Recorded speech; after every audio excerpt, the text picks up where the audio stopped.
Welcome to the show. Okay, guys, here's the deal. This is going to be another video ragging on AA and how I don't like it. If you have found joy and hope from Alcoholics Anonymous, then I fully support that. All I want for you is to not be a sheep, though. Like, don't just frickin' follow it and ask yourself if you're really happy. But if you are, please continue doing what you're doing. This is my opinion, and this is my experience with Alcoholics Anonymous. I have a lot of problems with Alcoholics Anonymous, or at least just my, so all communities are different. I have a problem with my sect, or area of Alcoholics Anonymous. So when I was in California in rehab, the AA down there was super bomb and like way different from the AA up here. People down there were messy and loud and just so like imperfect, and it was so beautiful because everyone just came together, and sometimes people would argue and sometimes shit would happen, but like it was just a community. It was just people being people, and they weren't trying to like be anyone but themselves. And even though they all had fake boobs and Botox and all that stuff because it was Orange County, but they really were just being themselves. And I was drawn to that, and I liked that, and that is why I joined AA in the first place, because when I chose to go to treatment, I searched everywhere for a treatment that was not AA. I had been to some AA. I did not like what they stood for. I did not want to be a part of something that was so religious.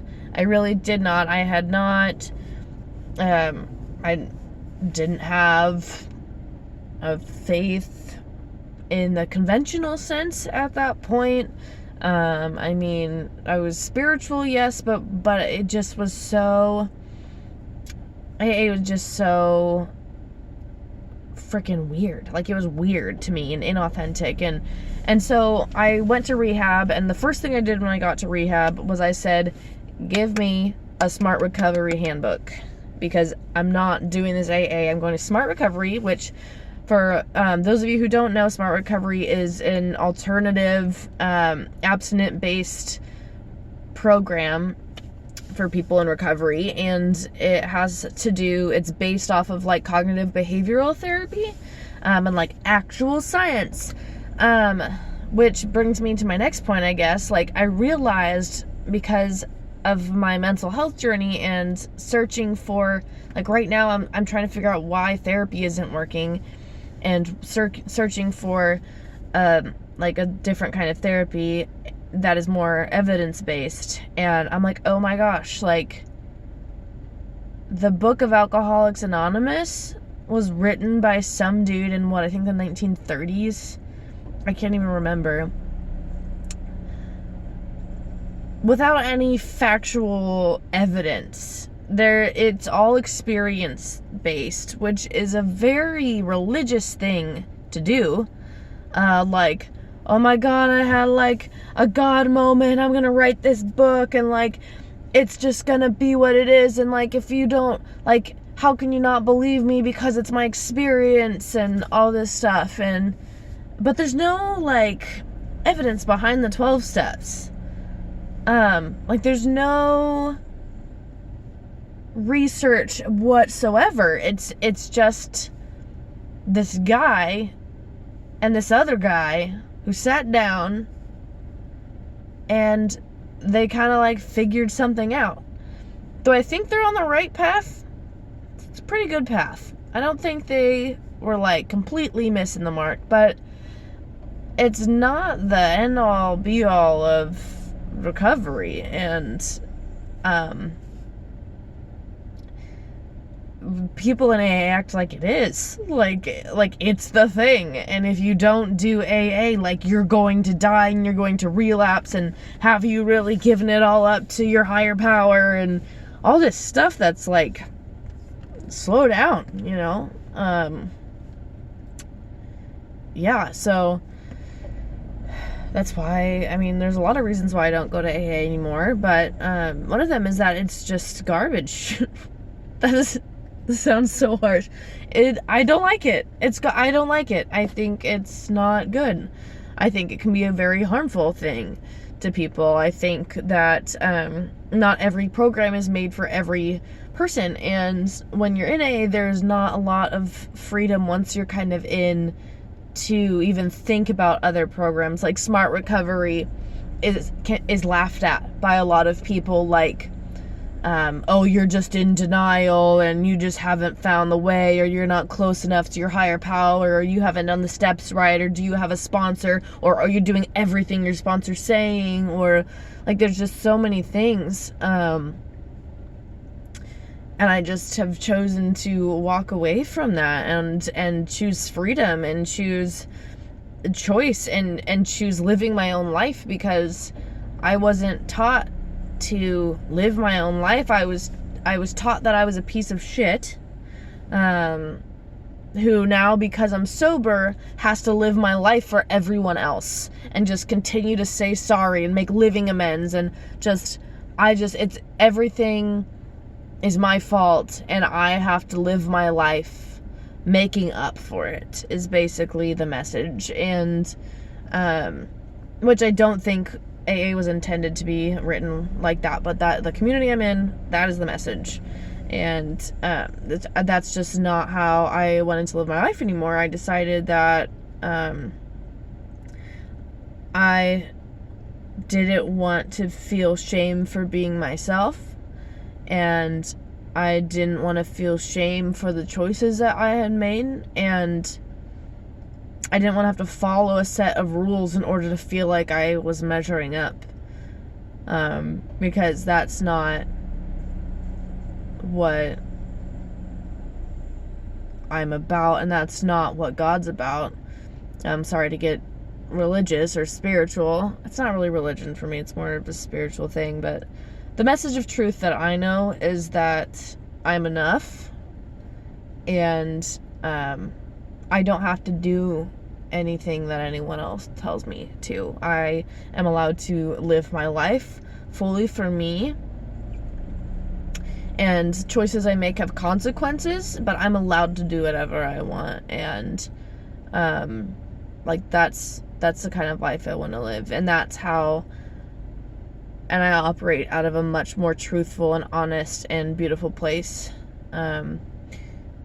instead of feeling like I have to do things to measure up, to be enough. Because no matter what I do, I'm enough, and I'm loved, and I'm worth it, and that's the truth. And that's not what I was told, especially with my mental health problems when they started getting really bad.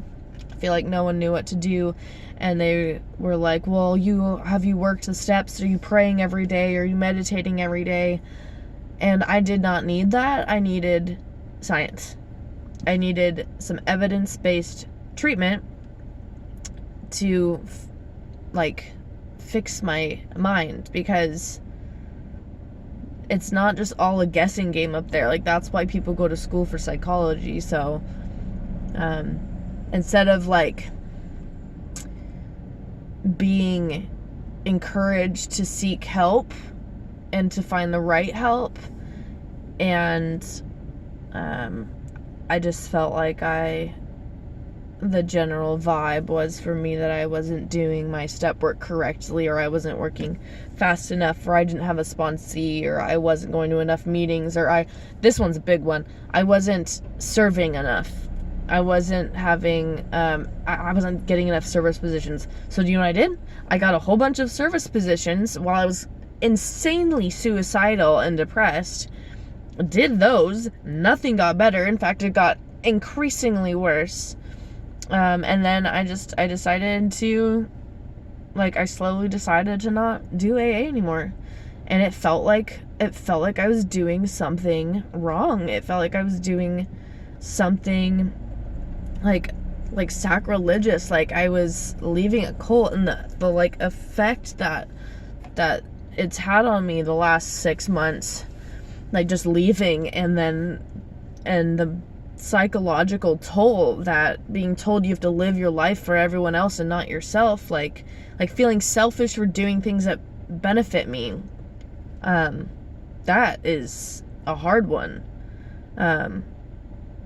Having boundaries. They say they like want you to have boundaries, but then they punish you when you draw them. So I'm really happy to not be in AA anymore. If anyone has any questions about AA or about smart recovery or other, there's like moderation management is actually a thing, which I think is pretty cool, because I do not believe in abstinence. I don't think it's the only way to recover.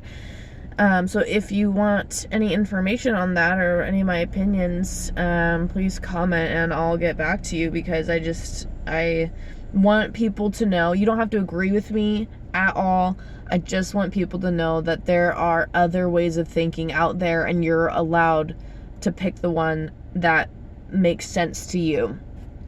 And we live in America, so we've got free speech, which is super dope.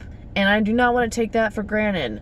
It's really cool that I can be like, fuck AA, and not I'm allowed to say that. Super dope. So anyway, I love you guys. I don't have any hashtags for you right now. I used them all up on my last video, I guess. But I'm gonna say hashtag Lil Peep, because that always I just love him so much.